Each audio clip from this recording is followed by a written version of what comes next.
Everyone, welcome back to our channel. आप सबका स्वागत है आपके अपने YouTube channel my IVF journey पर।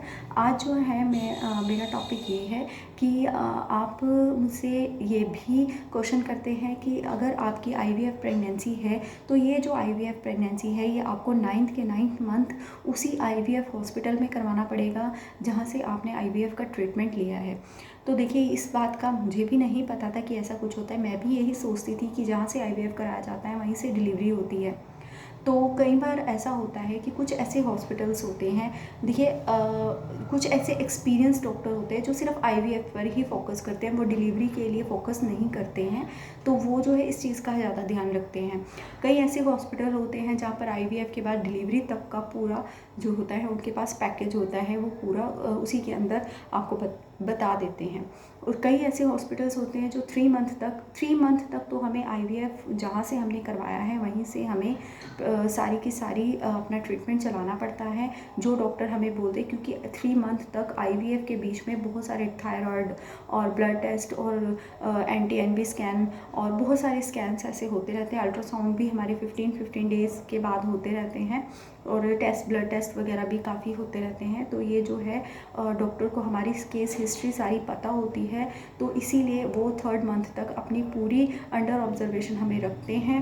अपनी प्रिस्क्राइब हमें जो भी उनकी मेडिसिन होती हैं हमारी नॉर्मल प्रेगनेंसी से बिल्कुल अलग होती है। 4th मंथ पर जाकर हमारी जो प्रेगनेंसी होती है वो बिल्कुल नॉर्मल प्रेगनेंसी की तरह हो जाती है। अगर आपको ब्लीडिंग की प्रॉब्लम नहीं है तो, अगर आपको ब्लीडिंग की प्रॉब्लम है तो भी आपकी प्रेगनेंसी जो है वो आगे आईवीएफ के होने की वजह से आपको जो है अलग से मेडिसिन दे सकते हैं इसमें, ठीक है। तो आपको जो है अगर आपकी जो 3rd मंथ तक तो आपको उसी डॉक्टर के पास जाना है। अगर आपको डॉक्टर बोलते हैं कि वहाँ पर डिलीवरी की कोई ऐसी उनके पास प्रिपरेशन नहीं है तो आप कहीं और से करवा लीजिए, तो भी आप अपने आप नहीं उस डॉक्टर को मतलब कि उस डॉक्टर को नहीं चूज़ कीजिएगा। अपने आप मत किसी भी डॉक्टर के पास चले जाना है आपको।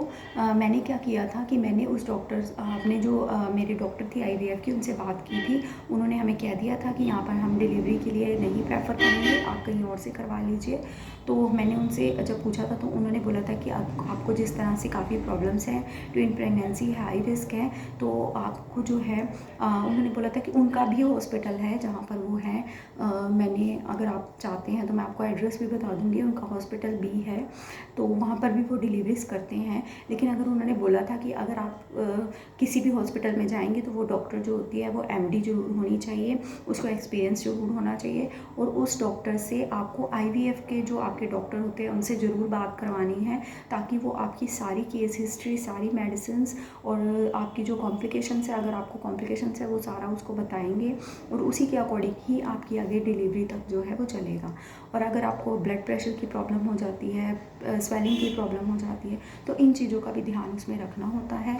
तो आप जहाँ से भी आप ट्रीटमेंट करवाएंगे अपना, तो उसमें आपको अपनी गायनी से ज़रूर बात करवानी है और अपनी गायनी के साथ भी कंफर्म करते रहना है। कम से कम आपको 6 मंथ तक आपने आईवीएफ डॉक्टर के साथ फ़ोन पे कंसल्टेशन करते रहना है, क्योंकि उसमें जो है अगर आपको ब्लीडिंग की प्रॉब्लम हो रही है 3rd मंथ के बाद भी, जैसे मुझे 6 मंथ तक ब्लीडिंग की प्रॉब्लम रही है, तो मैं अपने डॉक्टर से कंफर्म करती रहती थी। उन्होंने मुझे पीजीआई को प्रेफरेंस दिया था कि आप पीजीआई से करवाएंगे तो आपके लिए ज़्यादा बेटर रहेगा। और पीजीआई में जो है आपका जैसे मुझे ब्लड प्रेशर की प्रॉब्लम हो गई थी, अगर मैं पीजीआई से ना ट्रीटमेंट करवाती तो मेरे लिए बहुत ज़्यादा डिफ़िकल्ट हो जाता। सी सेक्शन तो जैसे हम बोलते हैं कि प्राइवेट हॉस्पिटल जल्दी से जल्दी करने की कोशिश करते हैं, लेकिन अगर आपको ब्लड प्रेशर की प्रॉब्लम हो जाती है तो सी सेक्शन भी आपका करना मुश्किल हो जाता है, फिर हमें पीजीआई ही भागना पड़ता है।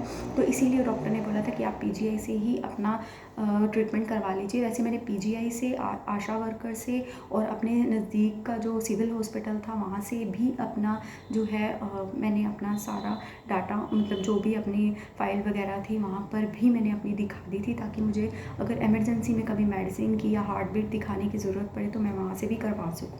तो आपको आसपास के नज़दीकी हॉस्पिटल से भी अपना थोड़ा बहुत जो है सिविल हॉस्पिटल से या कोई प्राइवेट हॉस्पिटल से भी आपको देखते रहना है। उसके अलावा आप पीजीआई से अगर करवाना चाहते हैं तो वहाँ से भी आपको अपना कार्ड बनवाना है। 2-3 डॉक्टर आपके जो है इससे रिलेटेड सिचुएटेड होने चाहिए, ताकि अगर आपका आईवीएफ सेंटर जो दूर है वहाँ से पहुँचने से पहले आप यहाँ से अपनी नॉर्मल मेडिसिन ले सकें। तो इसीलिए आपको ये नहीं है कि सिर्फ आईवीएफ डॉक्टर या सिर्फ जहाँ से आप अपनी डिलीवरी करवाएंगे वहीं से कंफर्म करना है। वैसे फ़ोन पे भी कंसल्ट कर सकते हैं, लेकिन कई बार ऐसा होता है कि हार्ट बीट दिखाने की ज़रूरत पड़ती है, तो सिविल हॉस्पिटल में भी अपना कार्ड जो नज़दीक का होता है वहाँ से बना लीजिए, क्योंकि सिविल हॉस्पिटल में after 7th month heart beat जो है वो चेक हो जाती है। और कई बार वो हमें अल्ट्रासाउंड वगैरह भी आपको जो है प्रिस्क्राइब करवा सकते हैं। कई बार अल्ट्रासाउंड की भी वहाँ पर जो है होती है। हमारा जैसे विलेज एरिया, तो यहाँ पर अल्ट्रासाउंड की इतनी जो है प्रॉब्लम है, यहाँ पर अल्ट्रासाउंड की ऐसी कोई मशीन वगैरह नहीं थी, हमें थोड़ा दूर ही जाना पड़ता था। तो इस तरह से आपको जो है अपनी डिलीवरी तक पूरा केस जो है आपकी जो गायनी है उससे प्रिस्क्रिप्शन कर उससे आपको डिस्कस करके ही आगे कोई स्टेप जो है आपको उठाना है, कि आपकी जो मेडिसिन हैं वो जो है आगे भी चल सकती हैं। तो वो जो है डॉक्टर से पूछ कर ही आपको आगे जो डॉक्टर आपका डिलीवरी करेगा उसी के अकॉर्डिंग ही आपको चलना है। तो आई होप आपको इस क्वेश्चन का भी आंसर मिल गया होगा। अगर मिल गया है तो प्लीज़ मेरी कोशिश रहेगी आपके हर क्वेश्चन का आंसर देने की। तो प्लीज़ मेरे वीडियोज़ को लाइक कीजिए, शेयर कीजिए और कमेंट करना मत भूलिएगा। यहीं पर अपनी वीडियो को एंड करते हैं। राधे राधे।